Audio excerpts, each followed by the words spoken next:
Hi, I'm Sam Hawley, coming to you from Gadigal Land. This is ABC News Daily.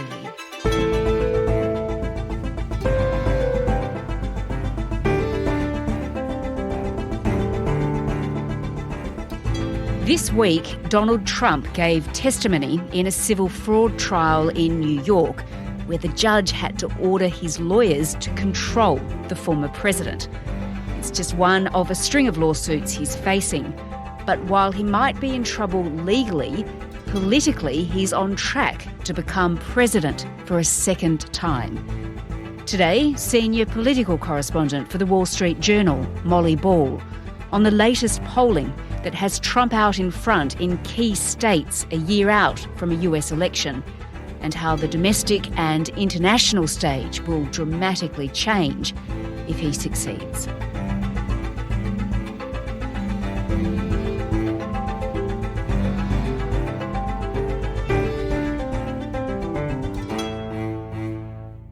Molly, there are an avalanche of charges against Donald Trump, and this week he had his day in court in New York for one of them. Mr. Trump, you're looking forward to testifying today? I am. Just remind me what that relates to. Well, interestingly, while the former president does face 91 criminal charges in his various cases, this is not one of those criminal cases. This is a civil trial over charges that he committed fraud by allegedly inflating the value of his properties over the course of his long business career prior to becoming president in New York City. The valuation of the property, obviously, is what determines how much tax a person pays. The judge in this case, who is a Democrat, has already reached the conclusion that fraud was committed. And so this is actually only the penalty phase of the trial, where what's being decided is how President Trump will be punished for the fraud he's been judged to have committed, although his lawyers have signaled that they also plan to appeal that verdict.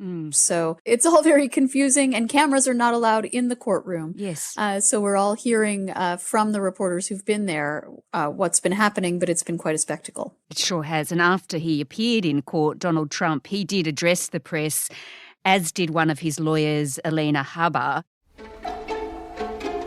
But I was told to sit down today. I was yelled at, and I've had a judge who is unhinged slamming a table. Let me be very clear. I don't tolerate that in my life. I'm not going to tolerate it here. They were pretty worked up by that point, to say the least. That's right. And it's interesting that Trump has chosen to appear and has been clearly very angry about these proceedings. While inflation is eating our country alive, I'm down here, and these are all political opponent attack ads by the Biden administration. He's also used it as something of a political platform, going after the prosecutors, going after the state, trying to weave this into his long-standing narrative that he's a victim of what he calls a witch hunt. The idea is that he can use it to gain sympathy in his presidential campaign. In the meantime, the people of the country understand it, they see it, and they don't like it. They don't like it because it's political warfare, as you would call it, or political lawfare. So, Molly, we know that Donald Trump is in a world of legal pain, but the thing that I guess is a little hard to comprehend is that none of this seems to be hindering him politically. So just a year out from a US election, tell me what the polling is showing. Well, he's probably never been in better shape politically. He is the overwhelming favorite for the Republican presidential nomination. In the general election as well, he's never been in better shape. There have been many polls now, including a very influential group of polls from the New York Times over the weekend, showing that he could beat President Biden in a general election, and potentially decisively so. This is someone who has never won the popular vote in an American presidential election, but the current president is so weak, is so unpopular, that voters may be starting to look back with some nostalgia on the Trump administration and think maybe it wasn't so bad. So at the same time as his legal peril continues to intensify, his political prospects look better than ever. The New York Times polling that you mentioned shows that he's ahead in 5 of the 6 swing states, which is pretty incredible. So tell me, is it a matter of President Biden's popularity is plunging or Trump's is rising? Or is it a bit of both? It seems to be much more a function of Biden's weakness than of any strength by Trump, who remains pretty unpopular broadly with the electorate. And what we have seen over many months of polls this year, even though Republicans overwhelmingly want to renominate former President Trump, even though the Democratic establishment has rallied around President Biden and there are no major challengers to his renomination, voters overall really wish they were not facing a rerun of the 2020 election. They're very dissatisfied. And in those battleground states, all of which President Biden won last time around, states like Michigan, Wisconsin, Nevada, in all of the states except Wisconsin, Biden is losing to Trump, and in some cases by a pretty sizable margin. Not, it seems, because voters have decided they like Trump any better, but just because they view the country as off track. They don't like how things are going, particularly with the economy. Trump is much more trusted to handle the economy than Biden. And I think with a new war breaking out overseas, people have a feeling of instability and feel the current president is not the proverbial steady hand on the tiller. And it seems Biden's age is also a problem now. That is the major factor that voters seem dissatisfied with, besides Biden's handling of the economy, is just how old he is. His birthday's coming up. He's about to turn, I believe, 81. Which is older than any president has ever been, even at the end of his term, much less at the beginning of a new one. And it's not just his age, we should say it's his performance. Trump is only a few years younger, although those years can be significant when you're in your upper 70s. But people see, how little President Biden appears in public in unscripted settings, how unsteady he sometimes seems in those situations, even when he's reading off a teleprompter, often missing words, mangling names, not seeming to be able to remember things. So even though those who work directly with President Biden say that his faculties are intact, I think there's a feeling on the part of the electorate that he's just not showing, the qualities of a strong leader in public. And Molly, we're still a year out from a US election. And of course, this is just opinion polling. But where does this leave the Democrats? I guess they'd be pretty worried about what they're seeing here. Which voters are they losing and what can they do to get them back? That is a big part of the hand-wringing. I think it's just short of panic at this stage that is happening among the Democratic Party. They seem to be losing young voters who are a crucial part of the liberal coalition. I think the war in the Middle East has exacerbated that. We have seen that while most of the public supports the president and supports him taking a stand in favor of Israel and its government, there are a lot of young voters who feel much more sympathy for the Palestinian cause.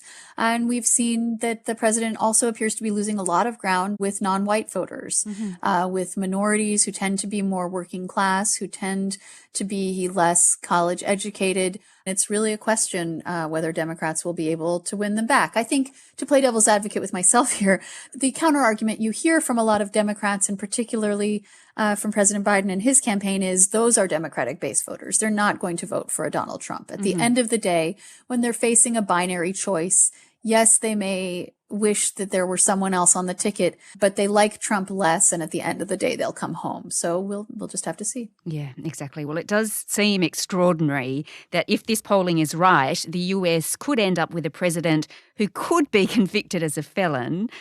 Let's think for a minute about what a second Trump term would look like. He talks about a second term of retribution. What does he mean by that? Yeah, Trump has really convinced a lot of his supporters that his victimization by the legal system is shared by them, and that attacks on him are attacks on his supporters. In the end, they're not coming after me, they're coming after you, and I'm just standing in their way. And now these radical left lunatics want to interfere with our elections by using law enforcement. He never conceded that he lost the 2020 election. He left office in disgrace in the aftermath of the January 6th, 2021 Capitol riot.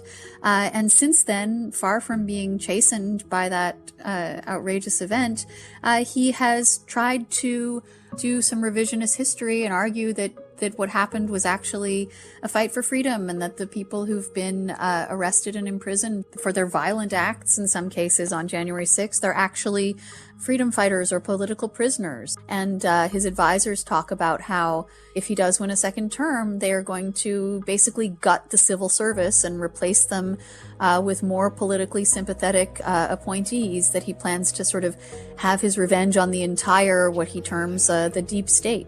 This is the final battle.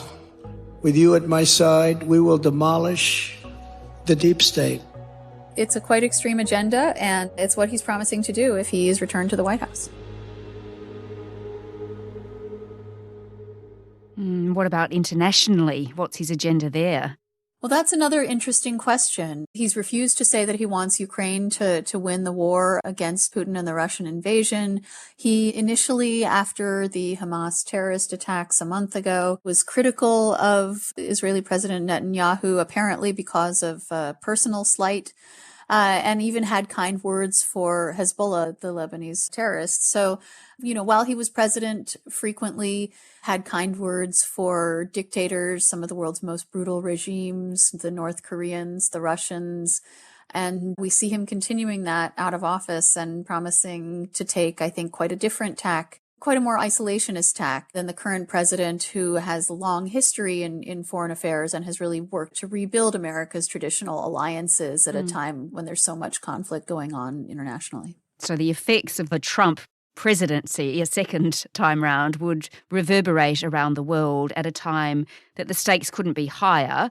I do think that, again, in a second Trump term, you would see more American withdrawal from the world, less support for traditional alliances, certainly less support for NATO, and that would have effects on all of the international relationships. What do you think, Molly? Do you think a second Trump term is a real possibility at this point? Everything's possible. Yes. I'm a reporter. I do not make predictions. It's a firm policy, but it certainly looks quite possible given where the electorate is today. Molly Ball is the senior political correspondent at The Wall Street Journal. The US presidential election will be held on November the 5th next year.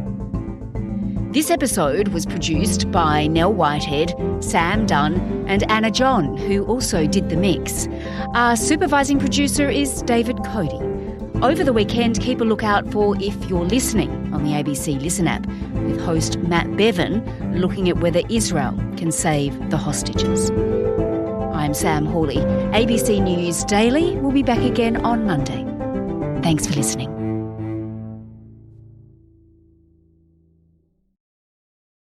Subscribe to listen to more free podcasts or download the ABC Listen app and stream ad-free.